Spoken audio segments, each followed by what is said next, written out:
another episode. Hi, everyone. My name is Gabrielle, and welcome to another episode of Let's Talk Money with Friends. Sorry about this technical challenge that we just had. Technology will do that to you. But, we are fighters and we'll continue to do what we need to do no matter what. So thank you for your patience. We just behind schedule here. Well, thank you again, Gabrielle. Every Wednesday, we get an opportunity, the privilege to come to you to have conversations about money, life, and everything else. We say on Let's Talk Money, money encompasses everything. So tonight's conversation is very important to me. As you all know, we had a holiday, and we'll talk about that recently, and it was a Halloween holiday on Monday. And for me, I have my own feelings about that, but I just want to say that the reason why this topic, are you living the American dream or the nightmare? It matters. Are you living the American dream or the nightmare? It matters. The reason why I decided to have this conversation is because someone had asked me, what's your scariest costume? Or the scariest costume for you, or what makes you scared, Gabrielle? And I'm like, practically nothing, because I feel very confident in what I believe in. But at the end of the day, sometimes, the things that make me scared a lot, the way that I see sometimes families, people that I know have so much that they deal with, and that's why tonight we wanted to have this conversation to really ask the question, have you been receiving or experiencing a treat or the trick? So without further ado, I have two friends who are online with me tonight. I want to give them an opportunity to have a conversation with you. And I want them to have an opportunity to share their stories, because I have my own story that I would like to share. And I think it's gonna be a relatable stories that you can learn from, and you can, learning. That's what we want to do tonight. Empower you to know that all things will work together. All things will work out if you continue to fight and continue to have community. Without further ado, why don't I have my very special guest, the new guest who's on tonight, Christina. Why don't you say hello first, and then we'll have my returning guest friend who's always on with me whenever I need her, and that's Melissa. She'll go next. Thank you.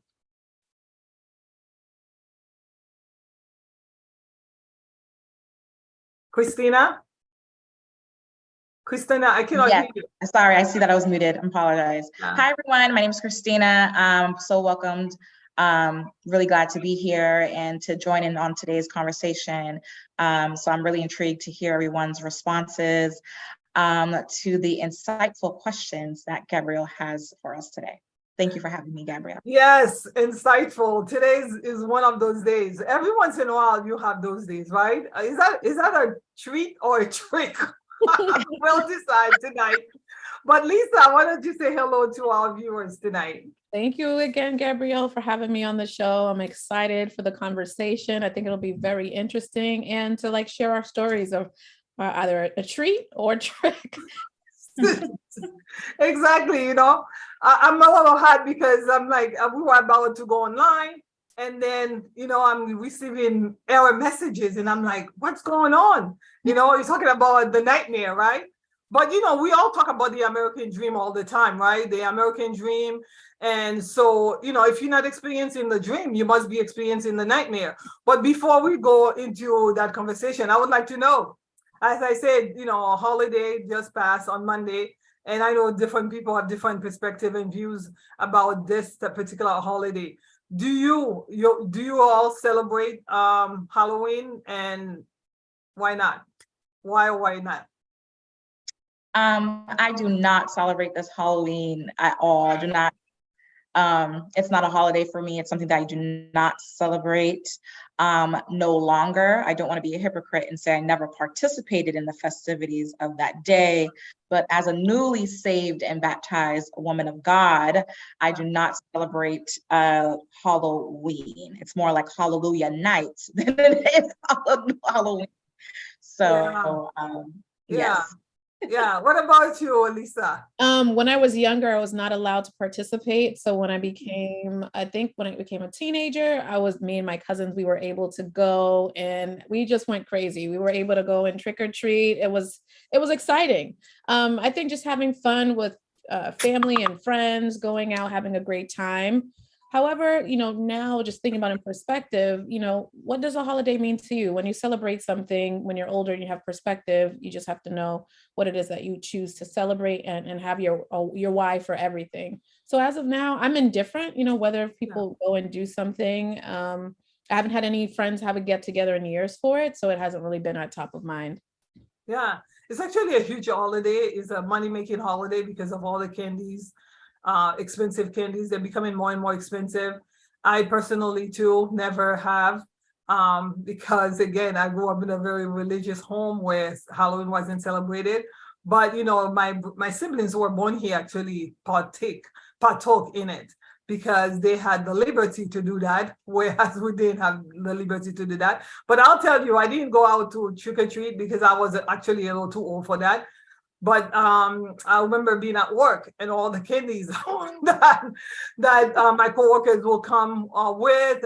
Listen, I would eat. I ate candies, and some of them will come in costumes, really nice costumes, and I will say, great job. But I never really wore any costume because it's not something but like it's a very, it's one of those holidays like in my community, community of people that I work with and I deal with, some will have, oh my God, it's the best holiday. They decorate their homes and different things, but others are saying, no, that's not for me. But it's okay. This is America, right? You get to do what you want to do And in you can some even ways.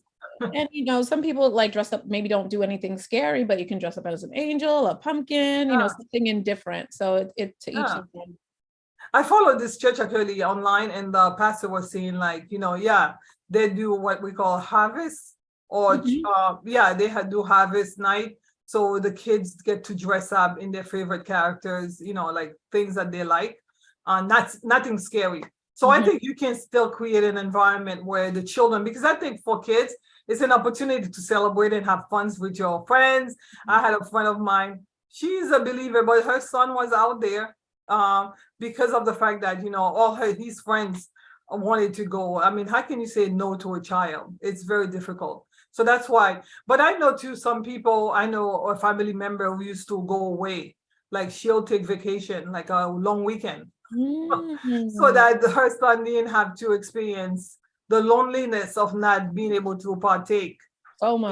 in Yeah. that. Yeah. So do you remember? I know you guys are a little younger, but you remember when I remember when I lived in the North Shore, because we did not participate in Halloween, those kids in the neighborhood that would throw eggs at our house, passing by. What do you guys feel about that? I think for me it's, but yeah, what do you think about that? Like children throwing eggs at homes because you didn't have your lights on or you didn't have candy for them, treats for them.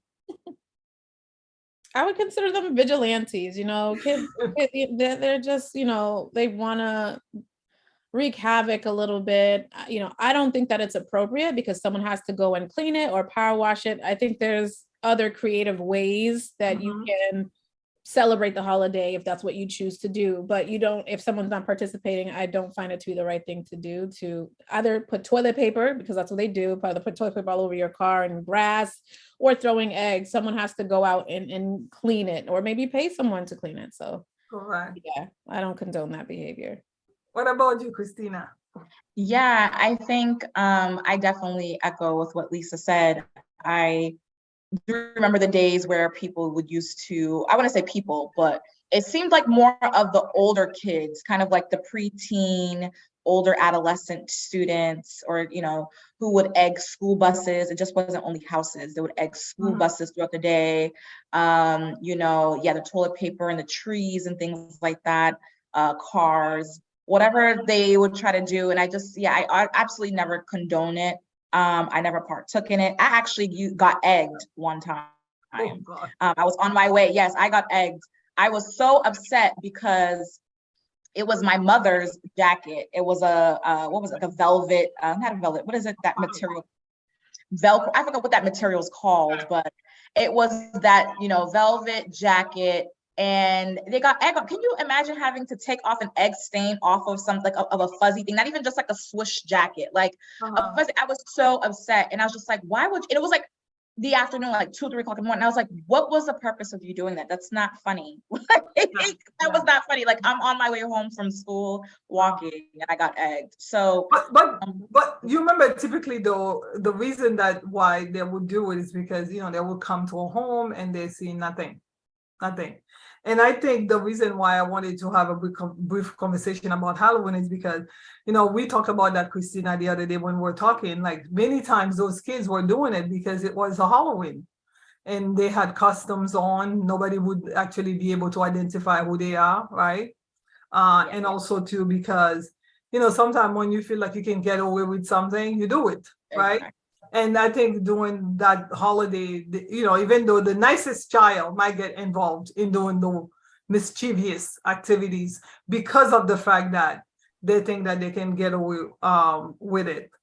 But at the same time, too, I think, I don't know, I'm somewhat of a rebel. I don't look it, but I am. And I feel like sometimes when kids are not happy with something, what do? They cry, right? Children, right? Right? You've had babies in your family, Lisa, right? When they want something, they don't have it. What do? They cry, they scream, they fuss, right? They act out. They act out, right? Right, Christina? Yeah, no, absolutely. I mean, and sometimes I think like, especially like I said, like the older kids, they all have, this devious. They can be a little bit devious. Sometimes I don't think it's unrelated to anything. It's just the fact that because they have this mask on, it's like a day that they could do something without having to be identified. Because how many angels are going to be out there? How many people who's going to have like that scare movie mask on?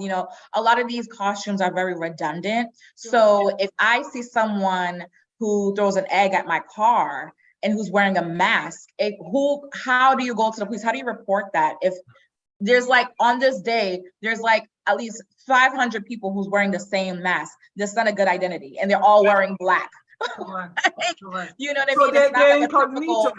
So they're incognito, they can hide behind the mask. They can hide behind the mask and they can get away with it. So that's why they do it. They do it because sometimes it's like, it has nothing to do with things. Sometimes they do it because they can do it. Correct. And so they want to indulge in that. I just want to say, Christina, I remember when we're having this conversation about this particular show, of course, my objective here is not to talk about Halloween. As I said, I don't even celebrate the holiday.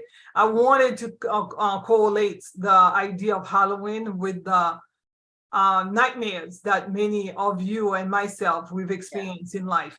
Because again, someone asked, what's your scariest costume and what are you most afraid of? And I said, pretty much nothing, but we know that there are a lot of people who are experiencing challenges. We say, like, in this country, right, we talk about living the American dream, and that dream is homeownership, it's pursuing education, it's building community, it's leaving a legacy. Do you think, Lisa, that people who are not given the access or the opportunity to maximize their potentials should be like the kids, start throwing eggs and start speaking up for their rights? I think that you should start speaking up for your rights. Everyone should have that opportunity to do that. And if your cause is something where it's affecting your personal well-being or how you're able to live, then yes, I think you should. There is a better way of being able to voice your opinion and concerns, not necessarily throwing eggs or figuratively speaking. Yes, no, I know. Figuratively speaking, throwing eggs, but more so, you be a troublemaker a bit. Because if you try the smooth route, you may need to start some trouble in order to get what you need. So that's what my thoughts are on that. Some people feel because of their customs, they hide their identity, things like that. And thinking about what you experience, how is somebody else experiencing the same thing? Is somebody else experiencing the same thing? As collectively, if there's more than one person experiencing the same thing, then it's time to collectively come together and start a little bit of trouble. With many voices, something can be done versus maybe just one. Yeah, I forgot the congressman who died several years ago. He said, "Good trouble is good trouble." Everybody should start, starting a little bit of trouble, because at the end of the day, you don't get what you want if you are always nice and kind. Sometimes you have to be nasty, not always nice, a little bit.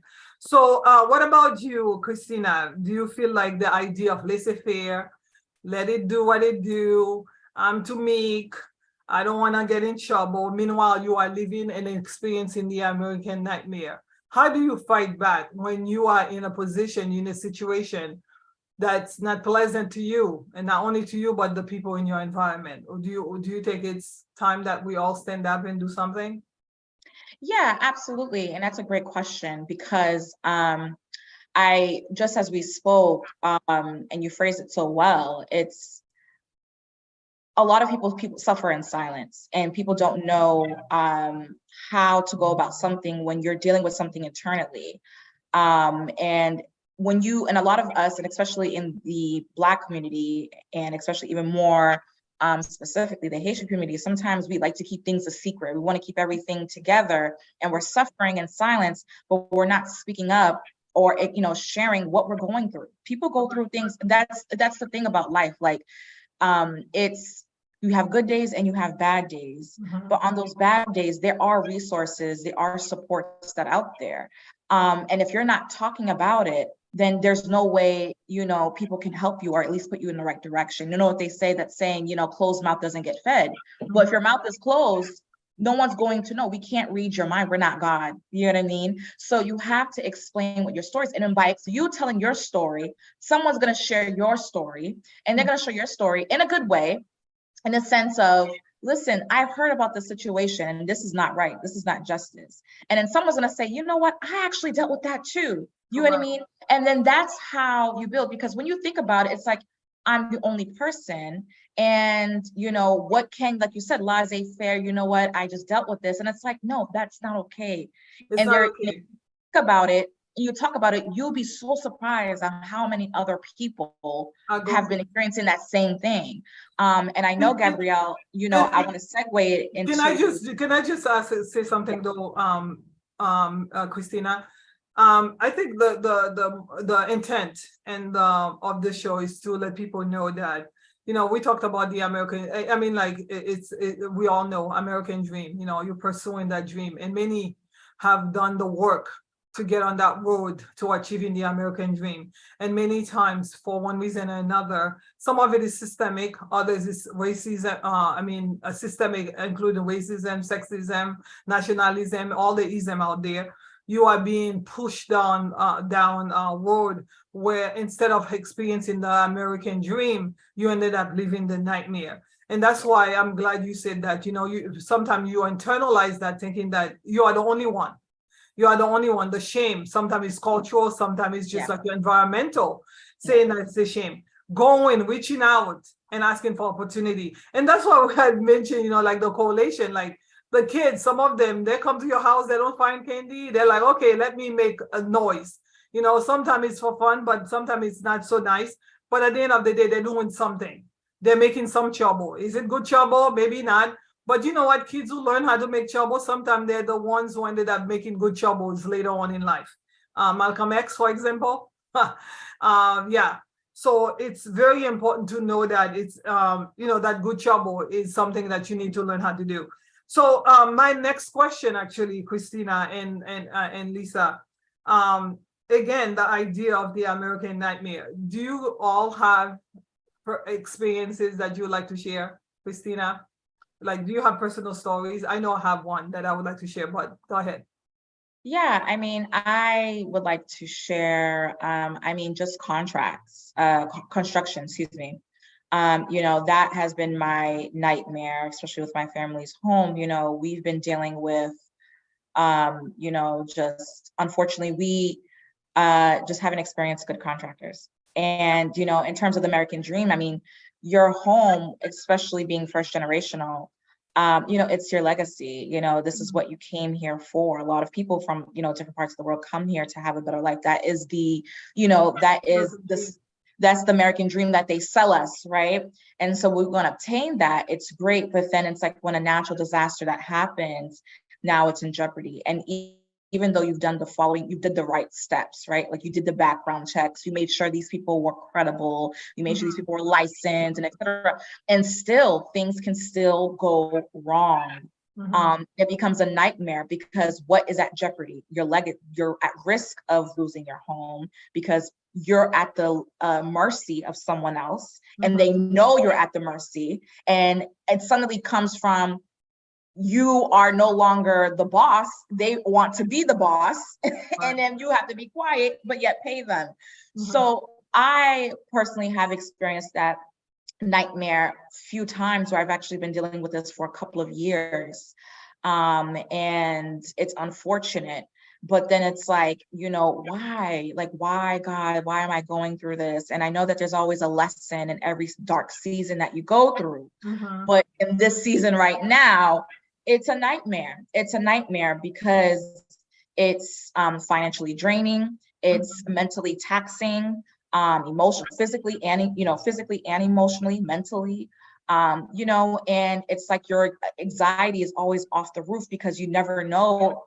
I don't know. Sometimes it's like, is tomorrow promised? Where am I going to lay my head at tomorrow? Because it's like you're on edge. And you that ends up becoming a consequence, against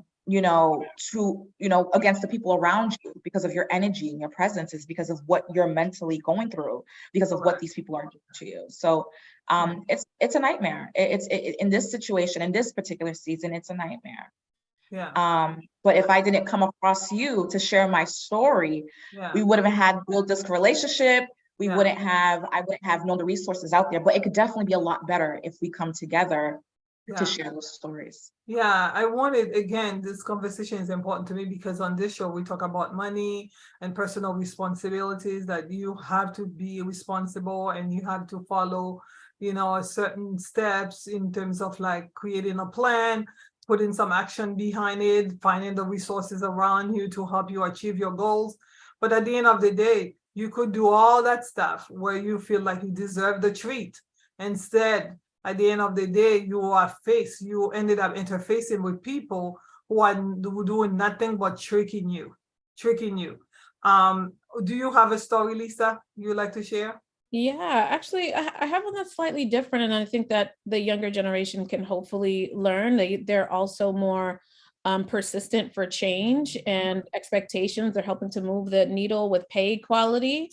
I believe in New York City that will be coming up soon, that salary will be transparent. A brief story would be being, I think, 18 or 19, going for my first like office job, little internship, that type of thing in my first year of school. And I applied, I got an interview. When I get to the interview, it's like a shared office space type of thing. So I'm waiting in the lobby. It's me and someone else is waiting, but I'm not sure who she was waiting for. And I was waiting for a while. And then finally the guy came out and he went and shook the young Caucasian lady and said, "Hey, Melissa Charles, I'm ready for you to come inside." And she was like, "No, I think you meant her. I think I heard the receptionist said," and he's like, oh, okay. And took me into the interview room. And when he looked at my resume, he was like, "You went to what high school? Oh, what do your parents do?" So instead of like asking me about what kind of work did I do at school, why do I want the internship, I kind of left like open mouth, like, did this really just happen to me? And it wasn't until I left that I was like, wow, this guy thought that I was different because my name was more English, if you will. And not only that, he wanted to know what my parents did. I'm like, my parents worked hard to put me in school. Like, what are, somebody young, you don't know where that question is coming from. It's not until you reflect on it. And then, that kind of stays with you a little bit. Like, wow, I didn't really realize that happened. So being so young and like, did this really just happen to me? And then later on, as you go in your career, I've worked at a job. It wasn't until I left the job that I found out I was severely underpaid and overworked for a position that they already knew what they were going to do. In a way, you felt used. It's a form of trauma that you're kind of left with. So for me, that was a nightmare to know that I'm working all these hours and to not get the money that I'm worth. I did leave with a really high recommendation that I can always use today, but at what case, how much did I lose? Which now puts me again behind in terms of the pay gap, which is also generational wealth that I could have been or should have been accumulating. So being able to advocate for yourself, do the research, that's something that I know now about what you should be paid. And from the start, right out of the gate from college, I find this to be super important. So that would be something that people should advocate for. And that was my story. Yeah. So again, going back to the idea of Halloween being a scary night, the truth of the matter is many of us have been living scary days, scary months, and scary years for a long time. And, the idea of a nightmare, because again, the American dream, we all here, except for Lisa was born here, but her family came from overseas and we came here for a better life. My parents brought me here. I didn't have an option for a better life. And you are taught, right? You are being told that, the American dream, in order for you to be able to achieve it, just like on the show, I'm encouraging, creating a plan. The plan you should have is pursue education. Apply yourself, get the education, get those diplomas. I have 3 of them, and I'm sure you all have some. And then they tell you to be diligent, right? Don't be lazy. It's so important because just like you, Lisa, I've always been a go-getter. And Christina, talking to her in the last I've known you for 3 years now, Christina, or 4 years, like the hard work that you do. And yet, instead of the American dream over and over again, you are being pushed down down the road to the American nightmare. So my story is very similar to many people that I've met. Years ago, I bought a home and I decided to become a homeowner because why not? Why not? I had the education, I had the stamina, I guess. I had the confidence that I could handle that. And I had worked in financial services for a number of years. So I was actually educating people. I actually owned the mortgage company, for many people didn't know. So I was helping families buy purchase homes, So I knew I was more than qualified to do one. But of course, when the meltdown came and people were experiencing challenges, I wasn't immune to it. Everybody was experiencing. As a matter of fact, those big banks, Bank of America, Wells Fargo, all those big banks, they too were experiencing financial hardships, including Fannie Mae. They were experiencing financial hardships, and they decided that they would go to the government and get help. And the government gave them billions of dollars.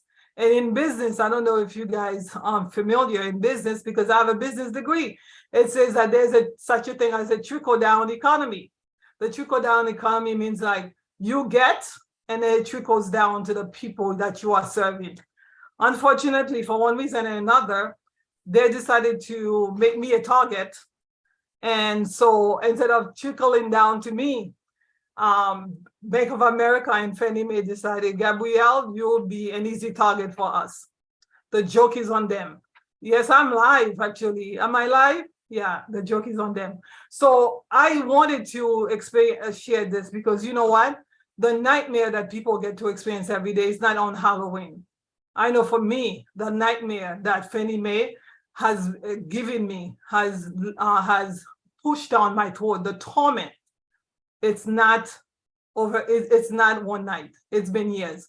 So I wanted to have this conversation because again, for many families who are experiencing these type of nightmares, they don't know where to go, right?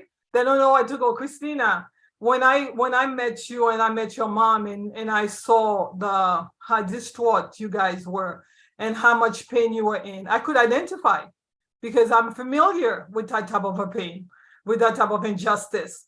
So I immediately felt like this is a family that I needed to support and I needed to help.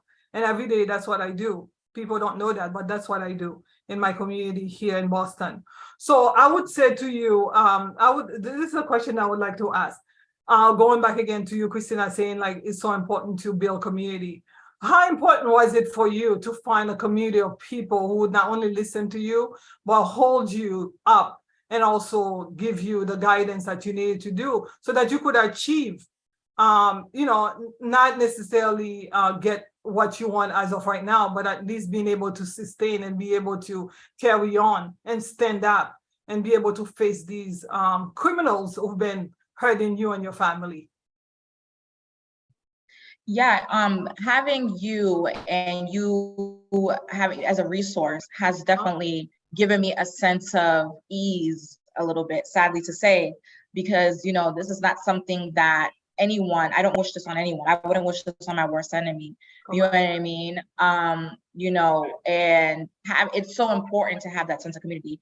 And because at that moment in time, I didn't know there was resources. I didn't know that there was another community outlet where people can go to and express themselves and talk about these things. Correct. And that's why it's so important to share your story. Correct. Because when you don't share your story, you're not going to know, the resources and the different paths that you may take.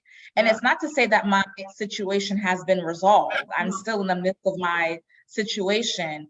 Unfortunately, there's one way you can go about it, but then it goes back to, would you want to risk that sanity? Because as you said, you in a similar situation with myself, and because you've already did those steps and have done your years, you're telling me your experience to say, listen, no one to cut your losses, unfortunately. Yeah. And with that, and aligned with my faith in Christ. Correct. You know what I mean? I love the fact that I want to make sure we point out the fact. Can I just make sure we point out the fact that the little stickies that are behind you, yes. the scriptures. I know many times we had to and we had to hold hands and pray over your American nightmare. But tell us about how your faith has sustained you.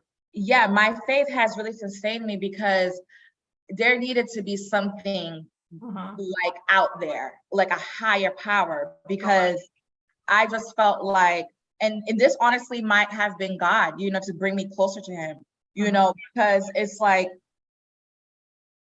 there's just in my situation, I can say it doesn't make sense. Correct. There are some things that just does not make sense. It's facts after facts after facts.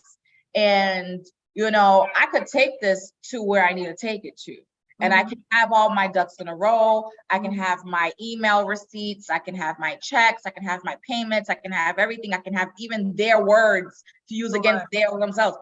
But like I said, I had to pray and get into the Bible and get to say, listen, God, this does not make sense.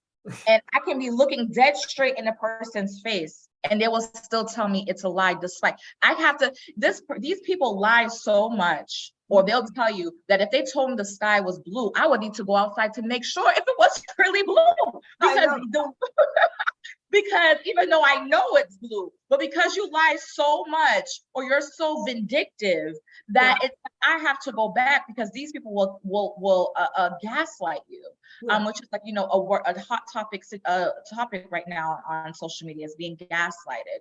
Correct. So these sticky notes are Bible verses and, God's words around my wall, because it's like, I want to protect my space, because and put God first, and that God goes before me to make the crooked places be made straight, because some things in the natural world, it doesn't make sense. And it's not supposed to make sense. And I hope one of the verses here says, one of my favorites, if God is for me, who can be against me? Who can be against you? And that the answer is actually no one. No one.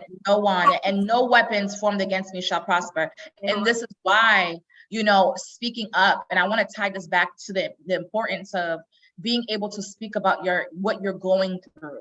Correct. You don't have to go into details and tell all the specifics, but have a brief synopsis about what you're going through, and from there, God will take you through. God says all you need is a mustard seed of faith, and He'll take it from there. Yeah, I remember the first time I met you and your mom. Poor lady, very nice lady, and she was like crying, and she was so much she was going through, and I remember saying to you that everything's gonna work out.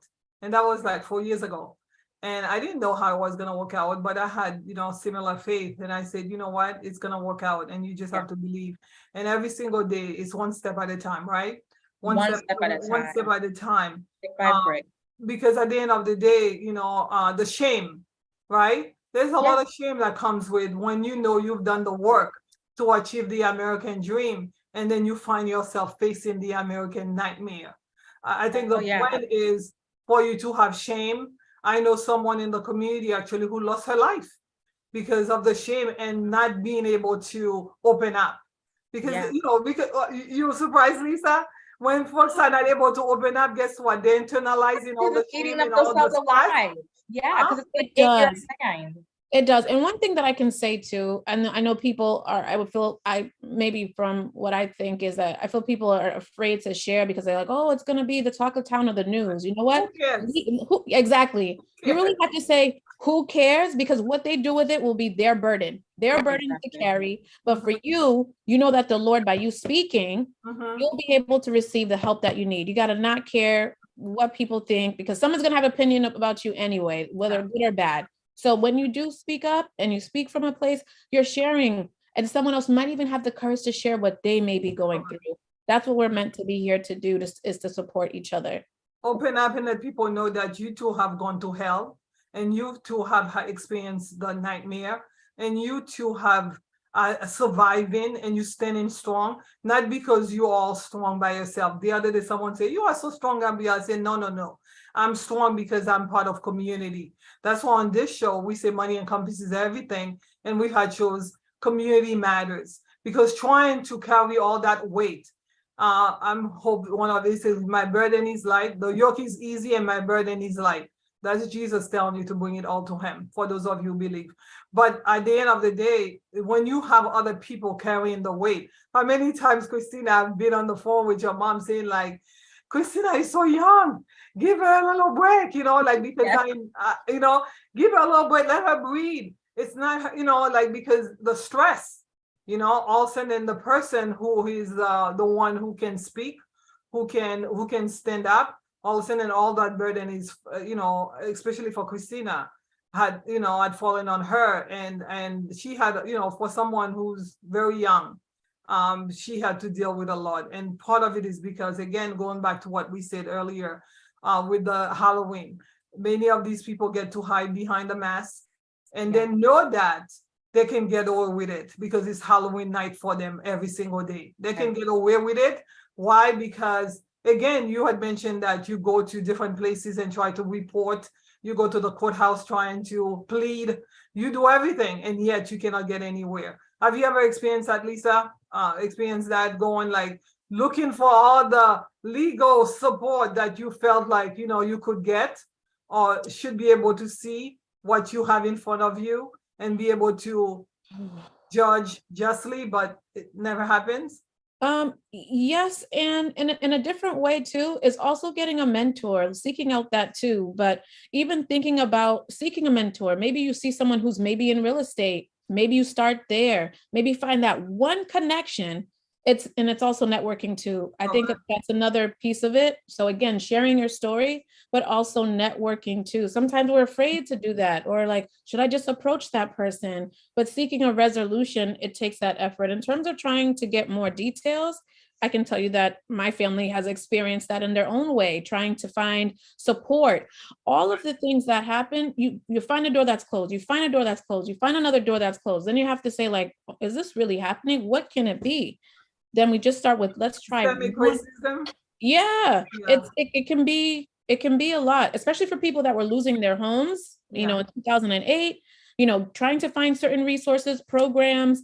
There sometimes you don't know other people have access to that. So it's really difficult when someone doesn't speak. And I understand you, Christina, figuring out things on your own because you're the first generation here, figuring out when they get old, what are you Correct. going to do to support them if they can't afford to pay for the house? All of those things kind of can fall on us in that way. So in a way, what we can do to mitigate that is finding a mentor, finding one person that we can at least be able to connect with, support us in one way, and maybe get us one step closer to where we need to be and to find emotional support as well. Yeah, going back to something that you said, as I said, my undergrad is in business and finance. And so I know how to count money.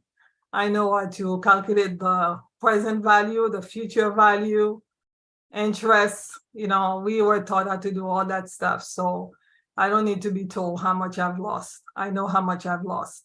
So in this country, in Boston, there was a survey, a study done several years ago in the greater Boston area. And the study found that, I've shared that before. The study was done, and they found out that the Black and brown communities, Black communities, I would say, families in the greater Boston area, has a net worth of about $8. And the Caucasian white families, they have a net worth of about $249,000+. And of course, people who do not understand what I know and what perhaps you all have experienced would say, of course, it's obvious. They're lazy. They don't want to work. They don't want to go to school. They're not interested in legacy, because we say the American dream is education. Would you agree, ladies? The American dream is home ownership. I think I would agree. The American dream is legacy. Legacy meaning, like, what do you leave behind for the next generation? But if every time you try to accumulate and it's being taken and stolen from you, how do you build? So with that being said, I just want to say that, yes, actually next week is election night. Part of the community is for you to know your rights and for you to know who in the community can help support you. Because I know in Massachusetts, we had Martha Coakley, who was the lieutenant governor, not lieutenant governor. Was she the lieutenant governor? She was a very important person at the time. No, Attorney General Martha Coakley. And she was very instrumental in helping many families keeping that legacy because of what she did. But she was an elected official, and she's still very much involved in the system here. So we have November 8th is election night. What would you say to someone who is part of a community in Boston, wherever, and you say, you know what, I don't need to go vote because I don't care what's happening. I have enough going on here. We just talked about some of the nightmares that families are experiencing every day. And we know that the only way they can get solution is through community, right? Find out who else is going through what you're going through so that you can get support. And also, who do you elect? Because one of the things that I do in my work is when someone like Christina comes and asking for support, I help her write letters. So that letter not only goes to the companies that are doing her wrong, but also to our elected officials to let them know what's happening to their constituents here in Massachusetts. So what do you say about someone who's saying, I don't want to vote, it's not going to work? Would you encourage them to come out and vote and make sure that they're registered? Yeah. No, absolutely. I mean, my major in college was political science. And I've definitely had, friends and colleagues and things like that who was just like, I'm not going to vote because it doesn't do anything. The election is, rigged, and they have all these conspiracy theories. But it's like, it's not about just voting for big elections, like when it's a president or a governor. It's very important that you get into your communities and start at the lower levels, because that's where it starts. It starts with your mayor. It starts with, the town sheriff.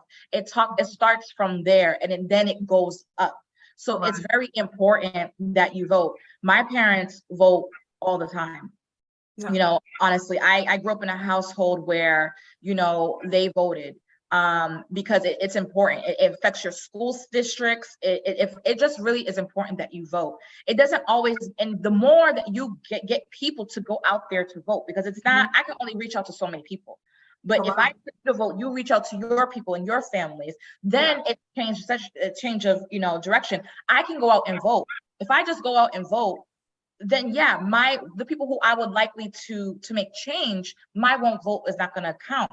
But I think that within this generation, what we see with the bigger elections, such as even the one last year when it came to Joe Biden against Trump and, President Obama and his elections, the turnout rate is more likely to get. And I hope that this generation understands the difference is when we come together, we can make change. But it's not only for the big elections. It also matters for your town, your city, and state election.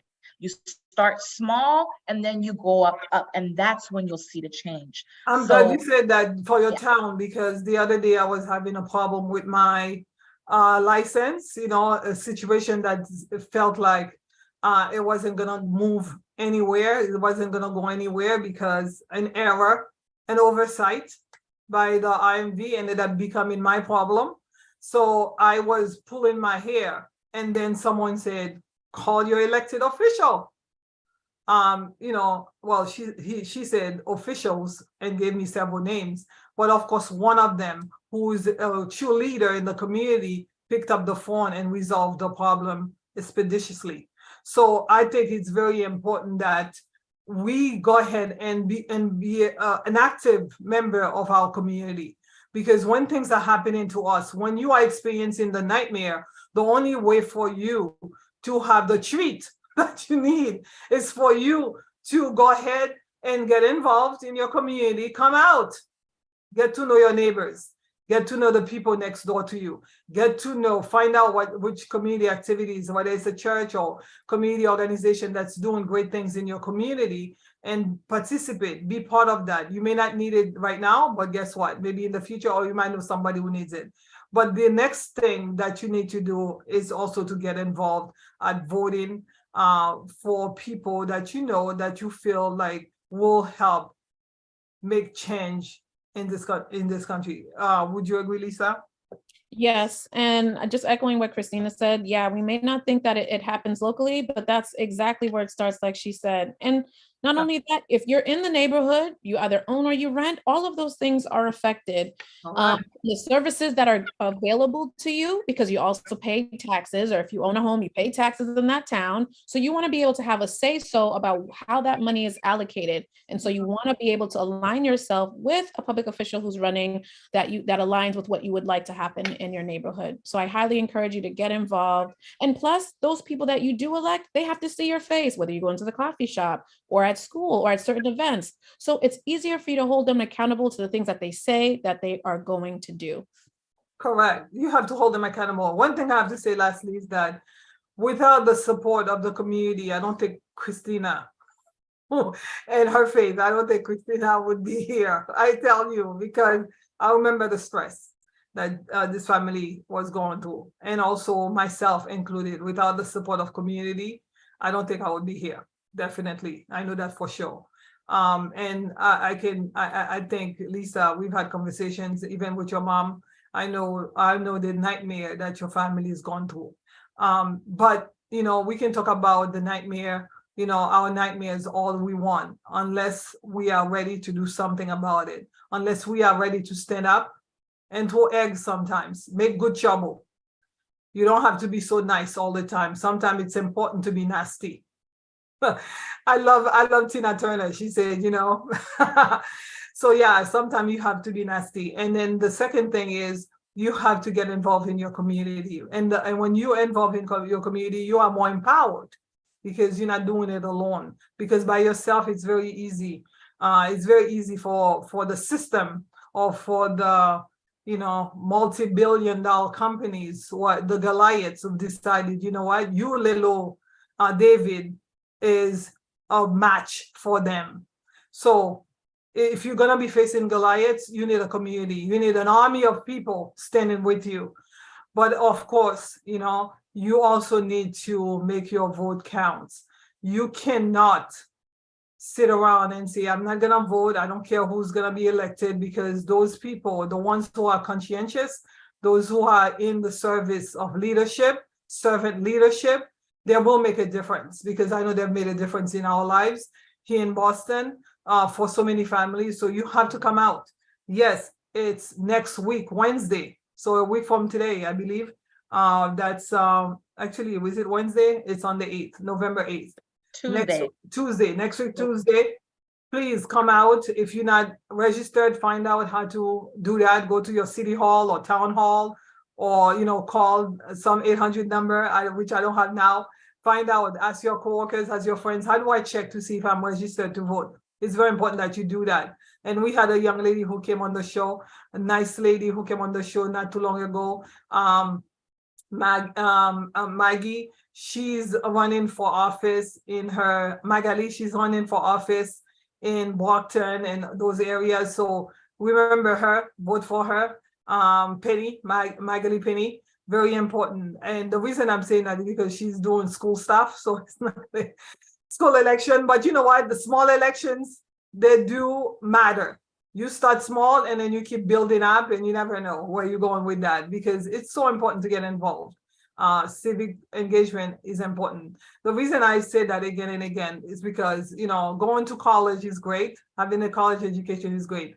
Having a work experience, awesome. You know, having had the opportunity to work for a really nice company is great. But until I came and found community, I didn't know anything.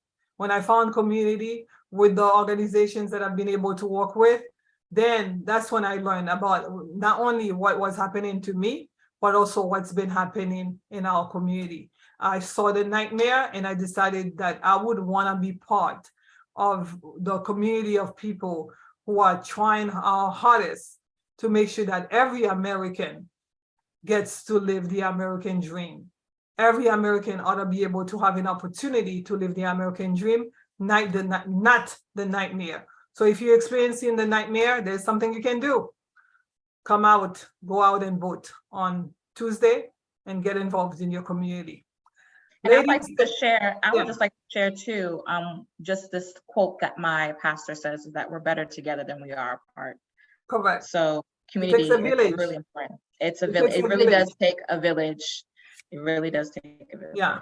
It's a long show tonight, but I hope those who are willing and able can watch it, because it has some very pertinent information that you can really partake in and really help you. You're not alone. You haven't done anything wrong. You just need community, and you need to know your rights, and you need to know who you should vote for. And the way to do that is by coming out and getting involved civically. Civic engagement is important. Thank you so much for your time tonight, ladies. Please don't hang up, but I'm gonna turn off the live. Please like, share, make a comment. This show is not for entertainment. This show is for education. We are all about education. Let's Talk Money with Friends. We are funny people. People tell me all the time that I'm very funny, but I'm not here to entertain. I'm here to educate and inform and empower people. So if you have friends and family members that you would like to have the type of empowerment that this show offers, please tag them, share with them, and make a comment. Let them know that we're here every Wednesday, and we are here for them, and we are here for you. Thank you so much for your time. Have a blessed night, and stand up, fight for your rights.